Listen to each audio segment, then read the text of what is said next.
Hello everyone, in this video I'm going to be talking about the Court of Miracles, which you may remember me hauling a while back. If not, that's okay.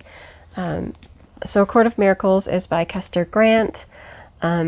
This book is based on the right word to say. It's a retelling. This book is a retelling of Les Miserables and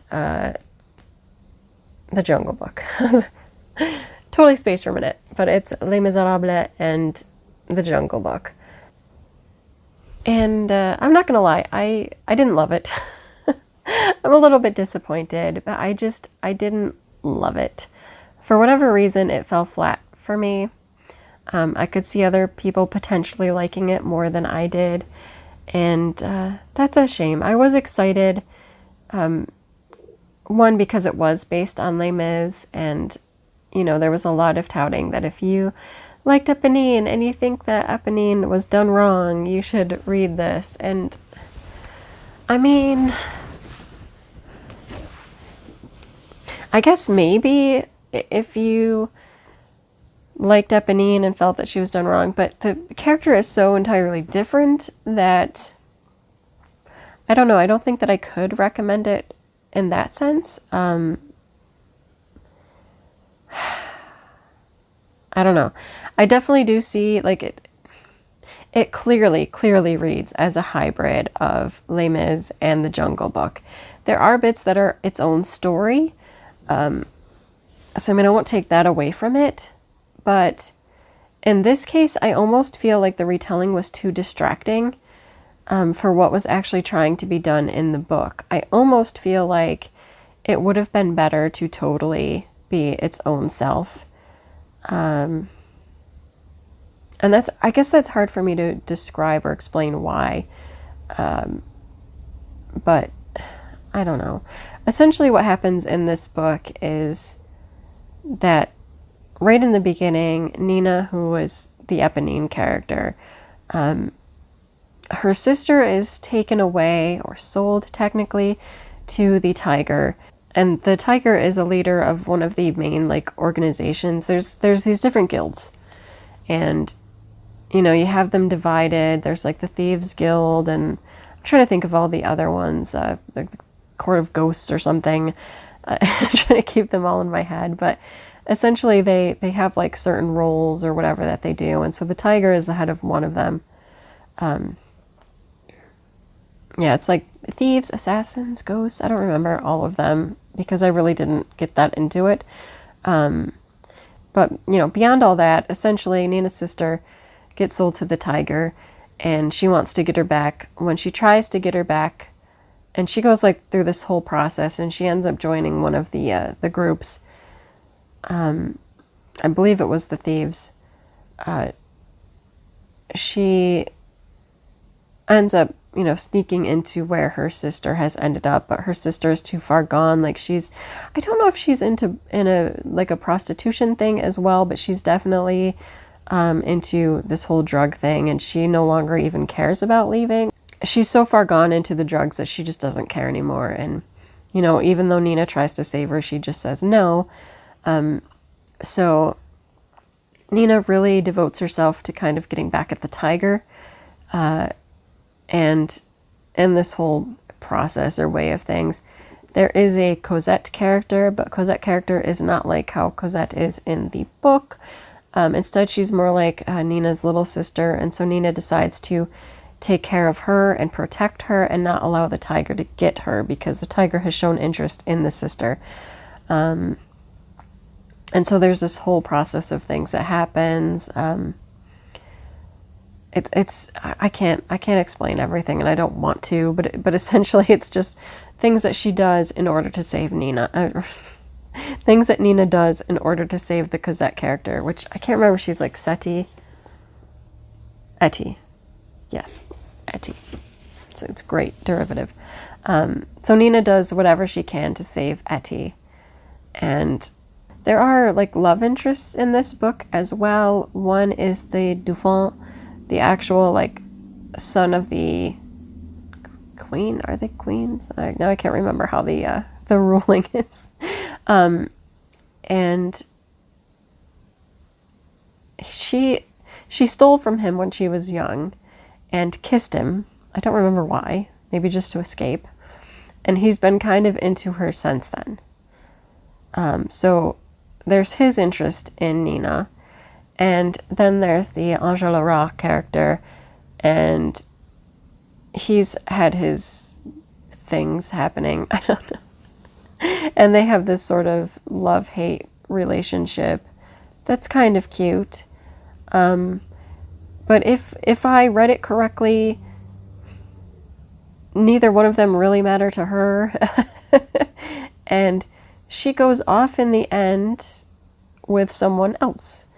And I don't know if that was in a romantic way or in an unromantic way. If you read it and you know or have an opinion on it, let me know. Because I felt like it was more in a romantic way, which kind of threw me a bit. Yeah, I'm just not sure how I felt about that whole thing.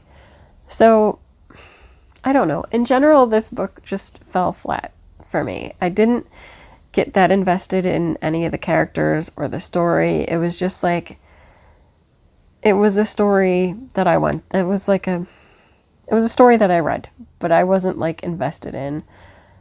I feel like at times it could have pulled me in, but didn't.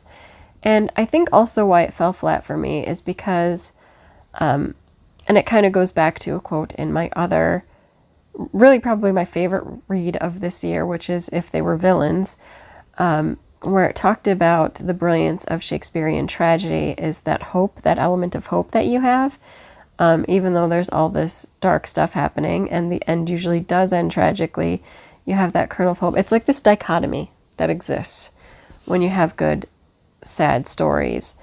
And this, I didn't feel anything. Like, I didn't feel like there was ever any real presence of danger or that anyone would actually be harmed or died. Now, if you actually read Les Mis, you're going to be full of that. You know that there's dark stuff happening and the dark stuff is going to happen. And it does, because they are rebelling. They're trying to start a war, and a huge rebellion of the government. And even though they try to pull that in with this book, it just doesn't work. You don't actually feel it. You kind of feel like, okay, but everybody's going to turn out okay in the end. And really they do. So I don't know, the stakes weren't high enough, I guess, maybe. I think that you have to be willing to really go there. I don't know. And I don't feel like it really did. I don't know. I don't know. For me, I just didn't feel that the stakes were high enough. I didn't feel that invested in the characters. I was just disappointed. I really thought it was going to be more engaging and just better. Overall better. I don't know. Is it worth a read? I don't know. I can't tell people not to read it. I'm sure there have been plenty of people who have read this book and enjoyed it. Just me personally, I just think it fell flat. I don't think that there was anything too noteworthy or new about it. And almost there are parts I wish that there had been more meat to, including the whole relationships things. Like, there was little teases here and there, but there was no like actual meat to any of that. It was just like, here we're sort of flirting and whatever. And then, like I said, at the end, I was so confused because I'm like, are they supposed to be forming a relationship with one another, or is he just going to take care of her? I don't know. Like, I don't think you should be left with that feeling of, I don't understand what just happened. But that's essentially how I felt. Is I don't understand what just happened. Things that I did like getting to see kind of the characters in the Jungle Book have these human counterparts. I don't know, sometimes it just made me laugh. I was like, okay, so this is obviously the Baloo type character, as the Shere Khan, etc., etc. I just wish I felt more about it than that. Yeah. I guess just be aware of that going in. I personally didn't love it, but if you want to give it a try, I am not one to stop anybody from reading. I think that if it intrigues you in any way, you should read it because maybe you'll get something out of it that I did not. Just for me personally, I just didn't, this, maybe a 3-star, maybe. It's kind of more of a 2. It's like, it's all right, but I don't know. I'm not going to be singing its praises. Obviously, I'm not. But yeah, that's how I felt about it. That's it. It's enough of me just going on and on about what I didn't adore. So that's it for this video. Until next time. Bye.